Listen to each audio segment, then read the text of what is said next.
Welcome to Fight Club. How y'all doing? It's good to be here. Fight Club is all about asking, am I genuinely fighting for the most important relationships in my life? But when it comes to this question, you have to decide at some point, how are you going to fight? What's your strategies? What's your limit? Or how about this question? What's going to cause you to react instead of to act? You ain't supposed to start preaching 30 seconds into a message.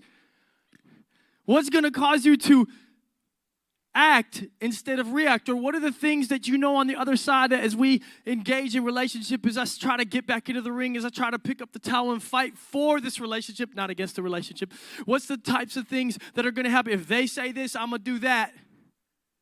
If they do it that way, then I know what I'm going to go next.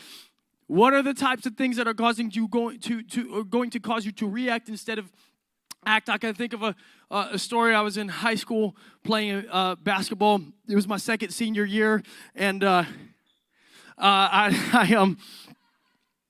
to slip that in, keep moving fast, you know. And we had a young black guy on our team. We were playing varsity ball. He's in like 9th or 10th grade, technically JV, but he was playing with us up in varsity, real talented. And I drove him out. Actually, I was driving everybody out because I was the only one with the license at the time. You know how it goes. And so I drove everybody out. We had like 4 guys in the car, and we got to the game. We finished the game. We won the game. Everybody. It was a good night. And after we won the game, while we're high-fiving, or not high-fiving, you don't high-five, we were high-fiving, we were shaking hands with the other team. You don't high-five the other team. You can tell they shake their hand and go, hey, you suck.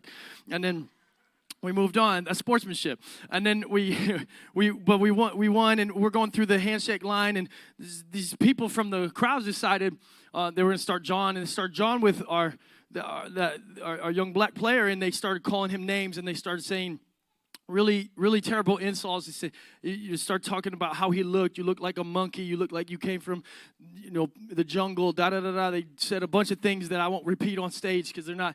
So something rose up within me. And if you know me, something rose up within me, and I was just going to sit down. So I started chirping back, and we're chirping back, and it's getting heated, and it's all going now. We're outside of the gymnasium, and we're walking down the hallways, and we're still chirping, and now we're in the parking lot, and the parking lot's where it really goes down. So I'm like, yep, let's go. And they were like, they weren't totally into like we're gonna fight. So they get in their car in their little red minivan, and they pull up beside us. But then they decided they weren't done, so they roll down the window, and they start, again, not even at me, they start hurling insults, racist insults at our player again. And so I was like, that's it. So I turned back around. They had already pulled out. I turned back around, I'm like, I know what I'm doing. I walked back in. I found the athletic director. I'm smart, man. You know what I mean? Plus, I was, anyway. So I found the athletic director, and I told him, I said, this is what happened. This is what they're calling. I think that's crazy. He said, yeah, they've been, those people kind of have been an issue. We're looking to suspend them from our school, yada, yada, yada. This helps. Thanks for letting me know. Cool. I'll go back in. I get in the car. We're driving down the road. I'm trying to tell the boys, like that's how it's done. That's how it's done. That's how you got to do it. You got to stand up. You got to do your thing. And all of a sudden we get to a stop sign, and bam, we get rear-ended. And when I look in the rearview mirror, it's that red minivan. Woo! Dead end park, jump out. Oh, hell. It's bad when you retell a story and you start to relive it a little bit. Oh, that's a little too real still. And I start walking toward them, and sure enough, I make sure it is them. And I start losing my mind. And I'm yelling in beautiful, colorful language, telling them how valued they are and appreciated they are in this world in the best way possible. And I start grabbing at the door handle, and I'm yelling, get out. And there's a couple words between get and out, but I'm just get out, and I'm pulling on the door handle. And they've locked it already because they were smart. They had some street smarts. And then I'm like, okay, there's only one way in. But they're still yelling at me too. So they're just, really getting me still. So I said, there's only one more way in. I got to punch this window. And so I start punching the window as hard as I can. And it didn't break. And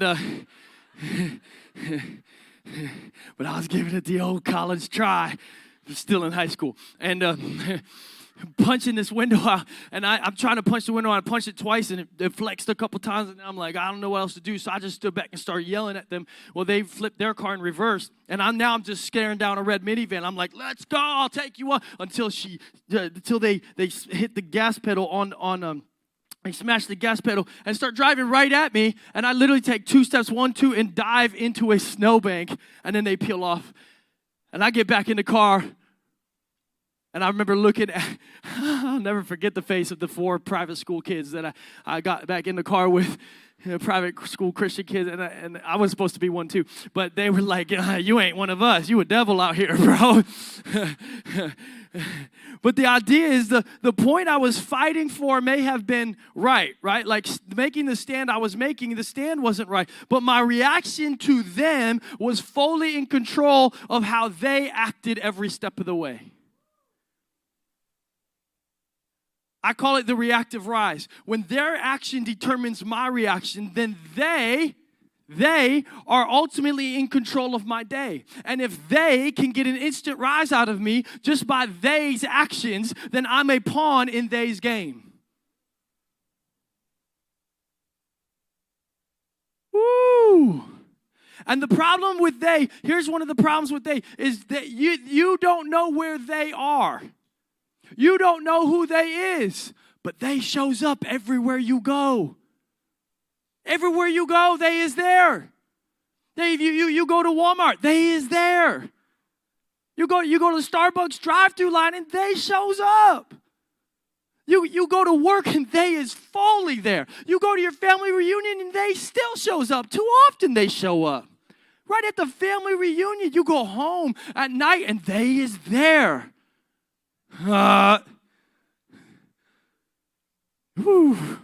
You could draw your own correlations. Everywhere you go, they're there. And if your reaction, if your reaction is based on they, then your love, your joy, and your peace is in they's hands. And we live in a society where we have been conditioned, we've been taught to give our control to they. It is no longer in God's hands, and it's certainly not in our hands. It's in they's hands. And we come into the same reactive behavior in the story we've been tracking with Jacob and Esau as the 2 brothers trying to come back together and find relationship again. And in this story, you see the same reactive behavior. Jacob's going to meet his brother, but when he hears what Esau is doing, he begins to react differently based on they's action. Check it out, Genesis 32, 6-8. It says, when the messengers returned to Jacob, they said, we went to your brother Esau, and now he's coming to meet you. And 400 men are with him. 400 men are with the warrior Esau. In great fear and distress, Jacob reacts. He divides the people who were with him into 2 groups. Up until that point, God said, go to the land. I'm going to prosper you. I'm going to restore a relationship. And Jacob's believing and trusting. And then all of a sudden, he finds an action from Esau coming toward him. And he reacts based on Esau's act. Woo! If we put it together. In great fear and distress, Jacob divided the people who were with him into 2 groups, and the flocks and herds and camels as well. He thought if Esau comes and attacks one group, the one group that is left may escape. Now, anytime you split people into 2, it is for 2 distinct reasons. It's got to be why. The first one is typically, it would be, where I go, I was like, I thought he was finna fight. I thought he was about to get a fight, because if you watch Vikings, you get a group right here at them, and then you get another group in the woods, and it always works, right? They come at you, and then you flank them. It's a good strategy. It's a fighting strategy. But then it tells us that wasn't exactly what was going through Jacob's mind. What was going through Jacob's mind, it was the other option, right? Option 1, I could fight. Option 2, I could flee. And if I can't even flee, at least somebody else can and will survive, and the lineage will survive, and my descendants will survive. And so he's going, I can fight or I can flee.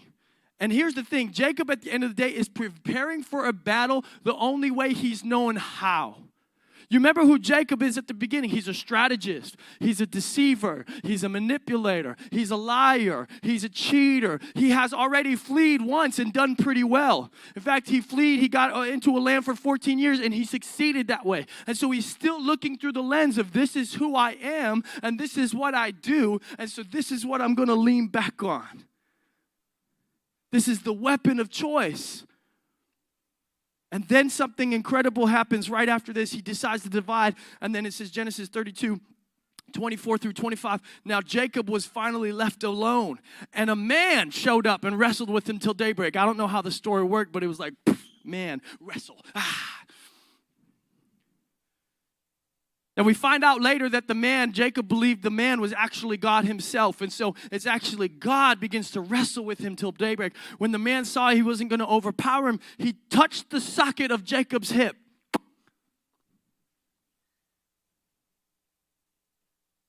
So that his hip was wrenched as he wrestled with the man. And then he left him and his hip was still out of socket. I just like moving my hips. God pops his hip out. You know what's fascinating about this? Is because Jacob already told his strategy, right? And we might tell our strategy. Our options in this fight for our relationships are to fight, literally to fight, or to flee and run away and not face it, right? And what's interesting about God popping Jacob's hip out is you know what you can't do with a popped out hip? Or you know what you're not even going to probably attempt to do with a popped out hip? You're probably not going to attempt to fight. Even if somewhere in the back recesses of Jacob's mind, he thought, if Esau draws the sword, me and my 2 wives and my camels, we taking this one on. That's where I would have been. Let's go. Kill me with the sword in my hand. Oh, too much. Okay. And you know what? The other option, the other thought he was clearly having was we're going to flee. We're going to just start to run. But you know what you can't do with a popped out hip? You ain't going to fight. And you know what else you're not going to do? You can't run. You can't flee. You only have one option left now, to be. To be. To be. I have nowhere to go. I can't, I'm not going to fight my way out of this. I'm not going to I'm not going to be able to run away from this. I can't outrun it. I can't outfight it. I can only be. God says to Jacob, I feel like God says to Jacob, enough. Stop manipulating your way into the blessing. At the beginning, Jacob manipulated his way into the blessing. And I think at times we've done this in our own lives, right? Jacob thought he was blessed because he deceived, he lied, he strategized, he cheated, he stole. Some of us are in the room thinking, but I've gotten to where I've gotten because I've manipulated my way there. I've lied my way there. I've cheated my way there. They said cheaters never prosper, but I found a way to do it.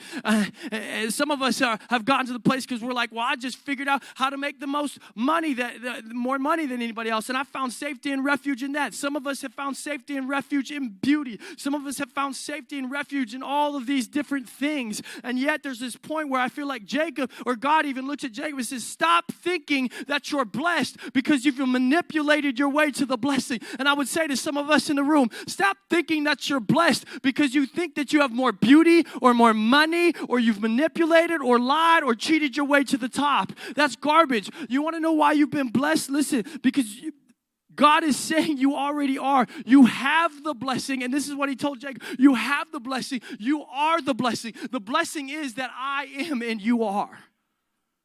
The blessing is that I am and you are. The blessing is found right here. It doesn't matter how much you lie. In fact, the more you lie and the more you cheat and the more you think it's money and the more you think it's fame and the more you think it's beauty, the more you're going to be clinging to those things thinking that's what gave you the blessing. But the blessing is here all along. You don't have to lie for it. You don't have to cheat for it. You don't have to manipulate it. You don't have to prolong it.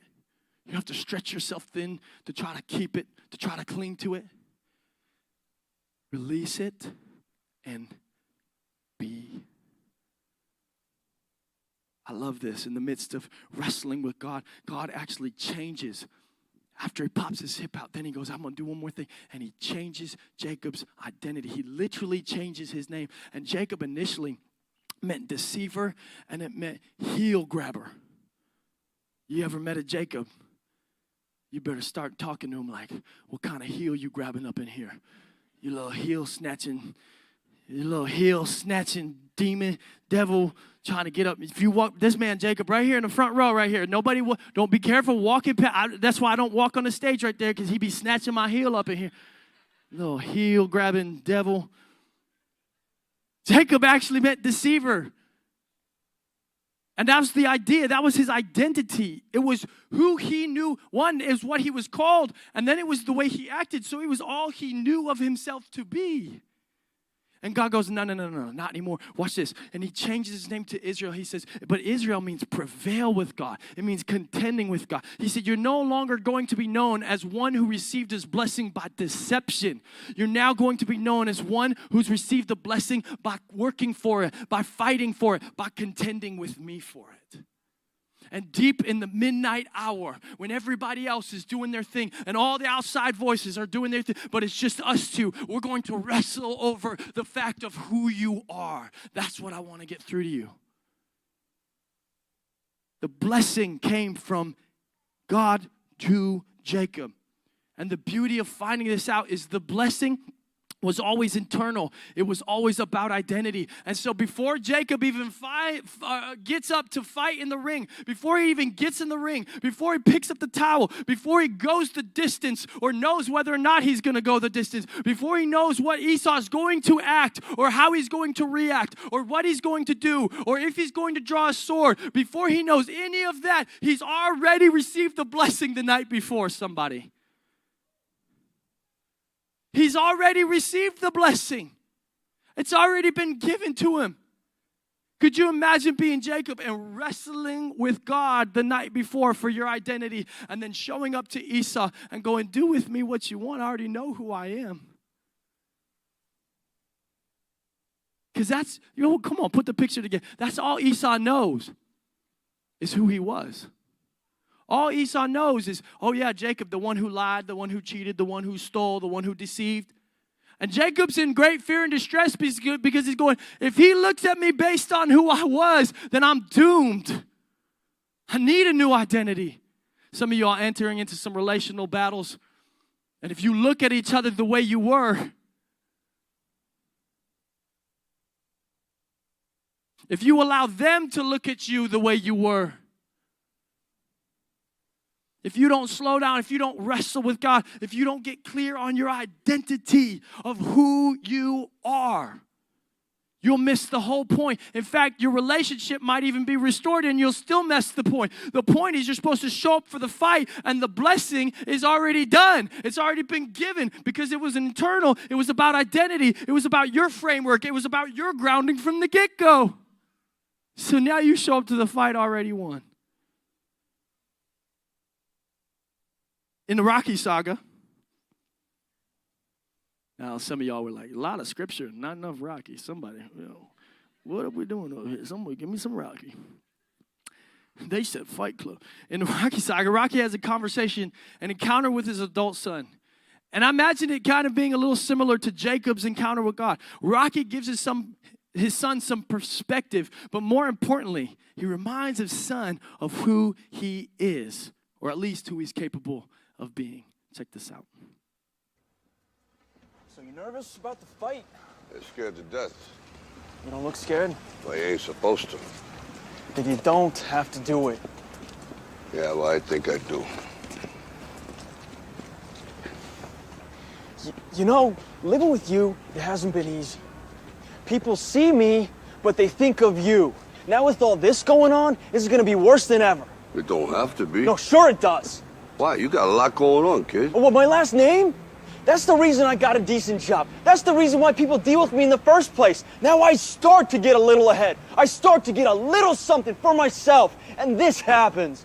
Now I'm asking you as a favor not to go through with this, okay? This is only going to end up bad for you, and it's going to end up bad for me. You think I'm hurting you? Yeah, in a way you are. It's the last thing I ever wanted to do. I know that's not what you want to do, but that's just the way that it is. Don't you care what people think? Doesn't it bother you that people are making you out to be a joke and that I'm going to be included in that? Do you think that's right? Do you?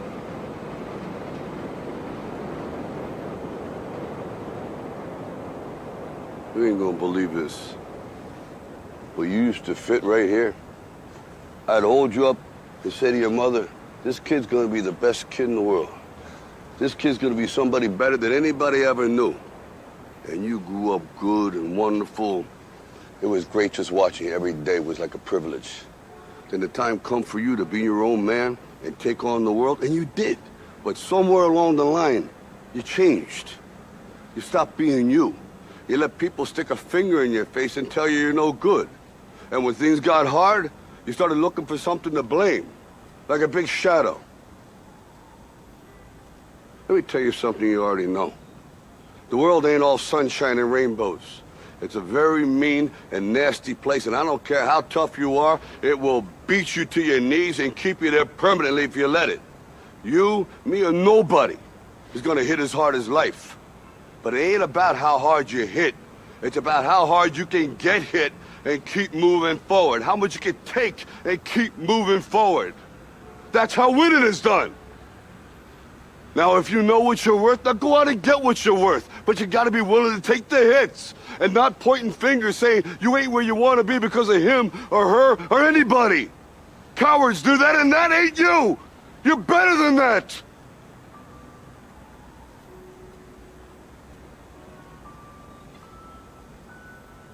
I'm always gonna love you no matter what. No matter what happens. You're my son, you're my blood. You're the best thing in my life. But until you start believing in yourself, you ain't gonna have a life.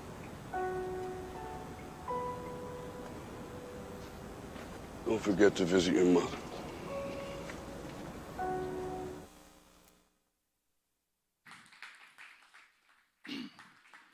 The ultimate question is, who are you?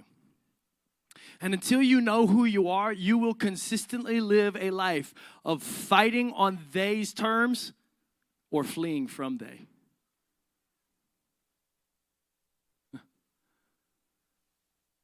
And this isn't just about Jacob and Esau, right? This isn't just about Rocky, as much as I love it. Right? This is about the embodiment of who Jesus is and who Jesus was and what he showed us to be. And he called us to a life that wasn't full of fighting and it wasn't full of fleeing. It was full of being. And it was beautiful, and he calls us this. In fact, standing your ground, I think refusing to fight or flee in many situations may be the hardest thing Jesus ever asked his followers to do. It may be the most spiritually mature thing that we are called to do as Christ followers. He tells us about it in Matthew chapter 16, verse 21 through 25. It says, from that time on, Jesus began to explain to his disciples that he must go to Jerusalem and suffer many things at the hands of the elders, the chief priests, and the teachers of the law. That he must be killed and on the third day be raised to life.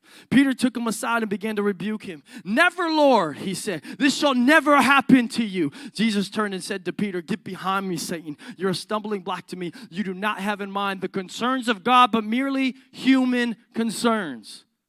Then Jesus said to his disciples, whoever wants to be my disciple, my follower, must deny themselves and take up their cross and follow me. For whoever wants to save their life will lose it, but whoever loses their life for me will find it. I have seen this passage butchered so many times. Especially the idea where in some of these translations they say not just deny themselves, but deny your flesh. And I've seen so many definitions about what denying your flesh means. I'm going to help us for a moment. Denying yourself in this context of what Jesus is saying is not, or your flesh, is not some attempt to turn on your own bodily functions and denounce things about yourself or your genetic makeup as suddenly evil. That's not what he's talking about. It's also not some burden you must carry in your life for the sake of Christ. In other words, this isn't God going, if you're going to live for me, I'm going to come and put the heaviest burden on you, and my followers will know it based on how heavy your life is. That is not what's happening here. If you're paying attention and if you're listening, this literally means that when you live in the lifestyle of Jesus and exude his way of living, that religious and political powers might, depending on your scenario, depending on the society you've grown in, depending on outside agents which you don't have control over, they may get so furious with you that they will want to kill you. And Jesus is making the point clear right here. If you want to be a follower of me, you will be a display of love, of joy, and of peace, of the fruits of the Spirit, of love, joy, patience, kindness, goodness, self-control, gentleness. You will be a display of that because that is who I am here to be and to embody. And Jesus is going, you can't only do it when everybody treats you really well and everybody treats you perfectly and right. Taking up your cross equals following through with love even in the face of severe adversity.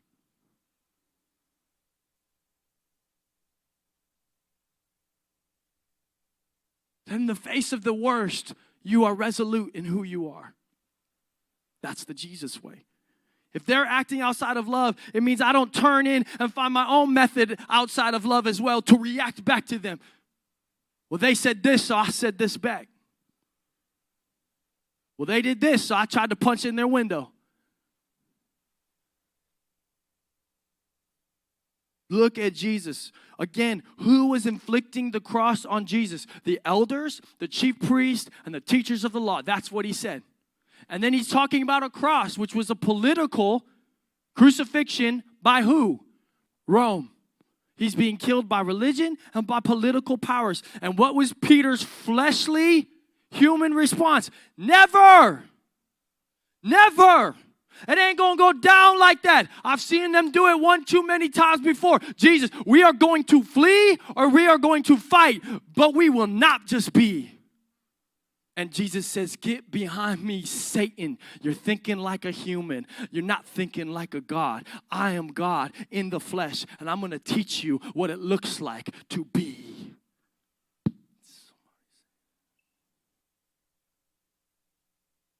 It's as if Jesus is saying, but the fruit of the Spirit is love, joy, peace, patience, kindness, goodness, gentleness, and self-control. If fighting or fleeing draws me away from those entities, then I will not, even if it means defending for my life. I will not, because then I will cease to be who I am, that I say that I am. And this is the Jesus way of fighting. And I don't know if you just felt it in the room, but the air just got sucked out. And I'll tell you what, because that's hard. But you don't understand. You don't understand the thing I'm facing. You don't understand the boss I have. You don't understand the life I've lived. You don't understand, but that's the part. That's the exact part that Jesus said, deny that part. That's the part that's going, he's going, that's going to be the hard one. That's going to be the cost of this. Because denying your flesh equals denying the vengeful part that wants to kill. It's getting to the point that when other people or entities fight through politics or through religion unfairly, that you decide, I will not fight they's way. I'm not going to fight their way. I'm not going to fight, and I'm not going to flee. I will be resolute in my being. And I would encourage you, I'm encouraging you in week 3 of Fight Club, that until you've trained yourself to be to the point where their reaction will not cause you to react and you just get into a react battle. Until you have trained to the point and thought through those things and sifted through those things and done the work on those things, my encouragement to you is do not engage. Do not engage, because it will turn into a fight and both of you will lose, or you will flee. And that'll just be worse for you. You must be ready to be. You must be ready to be. You must be ready to be. You must be ready to be still and know that he is with you. Be still. God says, the scripture says, be still and know that I am God. But God means Yahweh, and Yahweh means I will be. So be still and know that I will be with you. Be still and know that I am. Be still and know that I just exist, that I am creator, that I am engineer, that I've got this. Be still and know that I am. Be still and know. Be still in your knowing. Be still in your going. Be still in your sitting. No. Just be still for a moment. Just be still for a moment. Just be still. Just be still in every opportunity and in every moment of life. Still yourself. No. Just be. Be. Be. Learn to be. And the beauty of Jesus that I love so much, and this is why I'm still following him to this day, is because he didn't just say it. He lived it. He didn't just live it. He embodied it. He embodied the essence of being. You think about Jesus in the garden. They're literally getting ready to kill him. He already told them, by the way, how many of us, the best strategy here is don't show up. Don't go to Jerusalem. You know what they're about to do with you. And Jesus doesn't choose option number one to flee. He goes in and he steps in the ring. He steps in the ring. On this corner, all of Rome, their political empire, all of religion, the teachers, the elders of the law, the mob, all of the crowd, the entire entities of the world, we know it. And in this corner, Jesus, with God behind him. And he steps into the ring. And he knows it's an unfair match. And he knows they're going to kill him. And he knows he's going to let them. But he steps in the ring. I will not flee. I'm going to step in the ring. And then the next option, they come to him in the Garden of Gethsemane, and they start to put handcuffs and start to arrest him. And Peter, is the next option is fight. And Peter chooses option 2. And he goes, I'll fight. And he pulls out that sword, and he lops the ear off, and the ear falls off. And Jesus goes, Peter, stop. He goes and picks up the ear, and he puts it back on the man. He goes, Peter, are you kidding me? What are you doing? You think I can't win? Oh, no. Peter, if I wanted to call down a legion of angels, if I wanted to fight their way, you think I would lose? If I wanted to line up and size up and stare them down eye to eye in this ring, you think that they would come out victorious? I would decimate them. But instead of using my power to smite them, I'm going to use my love to restore them. Thank you, Jesus.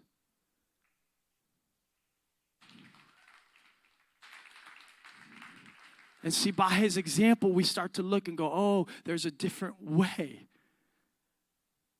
There's a different way. The point is to fight for humans, never against them. It's the Jesus way. Somebody say amen to it. I got to hear that one. The point is to fight for humans, not against them. It's the Jesus way. And you can see Jesus going, I could call down a legion of angels, I could win this. But instead he's going, where you guys cuffing me? Where are you taking me? Where are we going? I'm good with who I am. I'm at peace with what you do. Go ahead, take me. Where are we going? We're going there? Okay. You ever track the story of Jesus within this idea of being? They begin to rip his beard out. They begin to hurl insults at him. Do you know what Jesus does? He doesn't try to escape. He doesn't try to flee. He doesn't try to fight. He doesn't send hurdles and insults back. He's just being the whole way to the cross. In fact, he gets in front of Pontius Pilate. And you know the only words that we have here, they said, Pontius Pilate goes, what about what they're saying about you? Do you want to speak to any of it? And the world goes quiet. The mob goes silent. And he goes, I am that I am. No, you didn't hear what they said and what we're going to do to you. I am that I am. You want me to change who I am? I won't change who I am just to get a different result. I am that I am. You don't understand. I spent the midnight hour, the same as Jacob, wrestling with God. I've already dropped the blood, the sweats, the blood and my sweat. It's already been dropped. It's already been poured out. I've already prayed my heart out. I've already sought the identity from him. And I know very clearly and very surely I am that I am. So do as you may. I will not fight. I will not flee. But I will be who. You can't cheat the Jesus way. but it's how you win championships. It's how winning gets done in the kingdom. If you want to guarantee yourself a victory in this life, be resolute in who you are and be at peace with what they do. And the last question I have for you as we close this morning is, what's the weapon you're still clinging to that won't allow you to fight the Jesus way? We all have one, or two, or three, or 4, or 5. What is that weapon? For Peter, it was a literal sword. It was, I'm doing it your way, Jesus. I'm doing it your way, all the way. Garden, I know you told me to get behind you, Satan. I'm still following. I'm still doing it your way. I got you. I got you. Following you. All the way up until finally the moment where the action was too large for Peter in the moment. It finally outweighed him. And he pulled it out. I've been following him until this moment. I've been doing it his way until now. For Jacob, it was his hip. I'm fleeing, I'm fighting, I'm doing something, I'm strategizing, I'm conniving, I'm deceiving. For what is yours? Is it your money? Is it the idea of fame? Is it your social media account? Is it your beauty? What's the thing that you know that as you engage in this fight for the relationship, that I could go all the way steps 1, 2, 3, 4, 5, 6, and 7. But if they act this way, I know for sure I'm reacting like that. I'll handle everything else but that. And you ain't entering into a fight that you're geared to win. What is your weapon that you're clinging to that won't allow you to fight the Jesus way? And the last thing I want to tell you this morning is that you can do it. Jesus told us he was going to do it. Jesus showed us how to do it. And then Jesus sent his followers out to do likewise. And you know the worst part of the gospel story is that they did. They actually did it. Because if it failed with Peter and Paul and Priscilla and Mary, if that was the end of it, we would have been like, it was just the half God, half man one. Oh, well. But this next batch that Jesus handed it to, they did it. They were crucified upside down. They were beheaded. And they were being resolute in who they were. And being at peace with what society or religion or politics or whoever you may come against us, they were just resolute in, I will be displaying God's love, his joy, his peace, his patience, his kindness, his goodness, his gentleness, his faithfulness, his self-control. It doesn't matter what they do. I know who I am, and it came from him. That's who I will be. That'll be the display to the world. But you can do it. It's in you to do. For some of us sitting in this room, I think we get so discouraged already. You don't know what I'm up against. You don't know the shadow that looms. You don't know what I'm fighting. It's too hard. That's too difficult. Too hard? Too difficult? I don't think you understand or realize who you are. Do you remember who you are? Do you remember how you were destined? Do you remember the design you were given? Do you remember what's been instilled in you just based upon creation? See, you could go through life and make a bunch of excuses for not doing what you know you were meant to do or being who you were able to be. For never stepping into the freedom, the hope, and the life that the Jesus way has for you. You can make every excuse imaginable, but life isn't about fighting unfairly. Life isn't about fleeing your whole entire life. Life is about being, and it's about taking hit after hit after hit and continuing to come back and simply be. It's about being. That's how winning is done. That's how kingdom winning is done. It's the idea. If you know what you want, then go out and get it. If you know who you want to be, then go out and be it. But don't look around. And here's the deal. You don't have to fight on their terms. And you don't have to bow down to powers and principalities that are smaller than you. They're smaller than you. You are greater than that. That's what cowards do, and that ain't you. You were destined. You were created. You were involved. God got involved with your creation, and he said, this one's destined for a purpose. You were born great. You were given DNA, imago Dei, made in the image of God himself. That's who you are. That's what you stand on.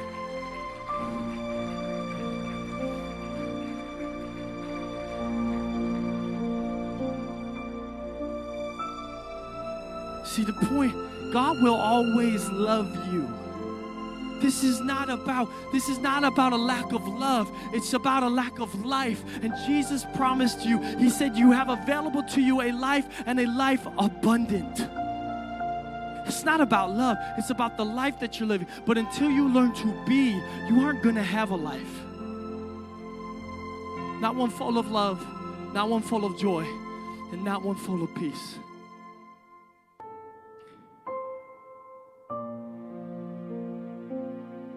This way wasn't meant to be a curse. It was built to be a blessing.